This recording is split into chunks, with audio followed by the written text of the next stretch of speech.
देश में corona virus के प्रसार को रोकने के लिए केंद्र सरकार ने 2 महीने से भी अधिक समय तक भारत देश में पूर्ण लॉकडाउन घोषित किया था। लेकिन अब 1 जून से अनलॉक 1 की घोषणा की गई है। इसके साथ ही 30 जून तक कुछ पाबंदियों के साथ लॉकडाउन का 5वां चरण चल रहा है। अब भी ऐसे में बाज़ार खुल रहे हैं, सहूलतें दी गई हैं, लेकिन कोरोना का प्रकोप भी साथ साथ बढ़ता जा रहा है, जिसको रोकने के लिए समाजवादी पार्टी के नेताओं ने सरकार को सुझाव दिए हैं। मैं नितिन त्यागी, जिला सचिव समाजवादी पार्टी। कोरोना के संक्रमण को रोकने के लिए हमारे पास एक मात्र उपाय जो है वो लॉकडाउन है, लेकिन लॉकडाउन भी हम बहुत लंबे समय तक नहीं कर सकते क्योंकि उससे हमारी अर्थव्यवस्था खराब होती है। तो मेरा सरकार को यह सुझाव है कि हम दोनों कामों को एक साथ लेके चलें। हम संडे और सैटरडे 2 दिन हम कर्फ्यू रखें या कंप्लीट लॉकडाउन रखें, जिससे कोरोना की जो साइकिल है वो ब्रेक होगी और उससे हम संक्रमण को रोक पाएंगे। और बाकी 5 दिन हमारे बैंक, हमारी इंडस्ट्रीज, हमारे ऑफिसेस काम करते रहें, जिससे हमारी इकोनॉमी सुचारू रूप से चलती रहेगी। दूसरा मेरा यह सुझाव है सरकार को कि जो गरीब लोग हैं उन्हें नगद मदद मुहैया कराई जाए, जिससे वो दुकानों पर सामान खरीदने जाएं और मार्केट में कैश फ्लो बढ़े। उससे हमारी इकोनॉमी बूस्टअप हो जाएगी। त्यागी है और मैं समाजवादी छात्र सभा से निवर्तमान प्रदेश सचिव हूँ।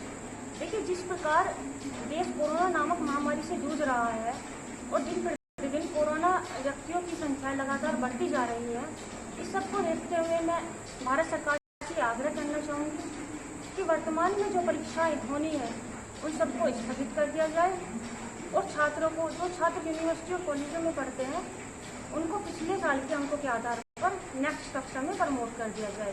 दूसरा, मैं भारत सरकार से एक आग्रह और करना चाहूँगी कि स्कूलों को खोलने की गाइडलाइन अभी जारी ना की जाए और पहले ये पेंडेमिक शहरों की तरफ ज़्यादा थी, धीरे धीरे गाँवों की ओर अग्रसर हो रही है।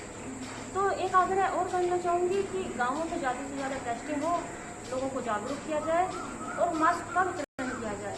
मैं बप्पन शर्मा, पूर्व नगर अध्यक्ष समाजवादी पार्टी मोदीनगर।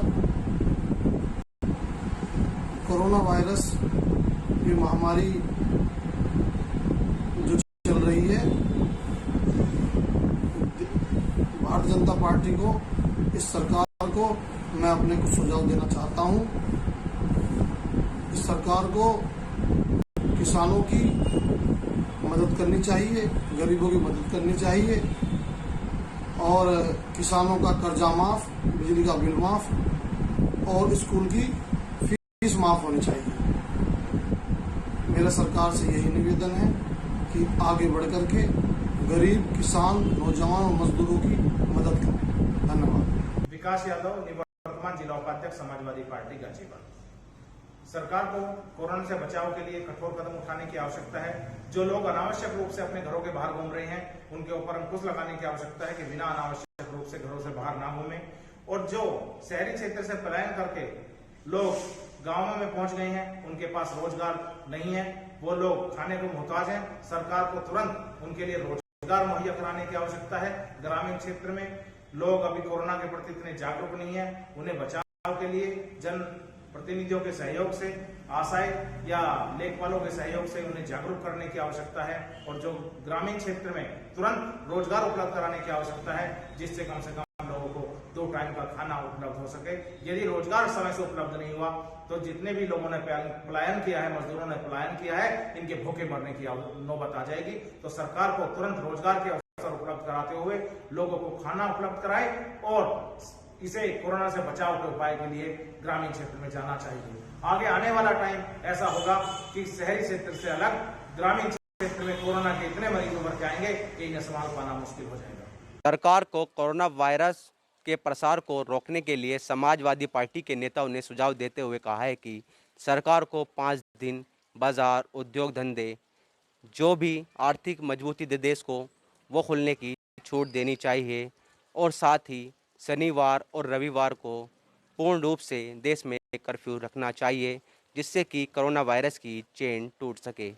इसके साथ ही कुछ समाजवादी पार्टी के नेताओं का ये भी कहना है कि जो लोग अनावश्यक रूप से घरों से बाहर निकल रहे हैं उन पर अंकुश लगाना चाहिए और जो प्रवासी मजदूर हैं जो लॉकडाउन की वजह से अपने ग्रामीण क्षेत्रों में पहुंच चुके हैं उनको रोजगार दे ताकि वो रोजगार की तलाश में शहर से गांवों की ओर ना भटकें। वसीम अहमद, ईटीवी भारत, मुरादनगर, गाजियाबाद।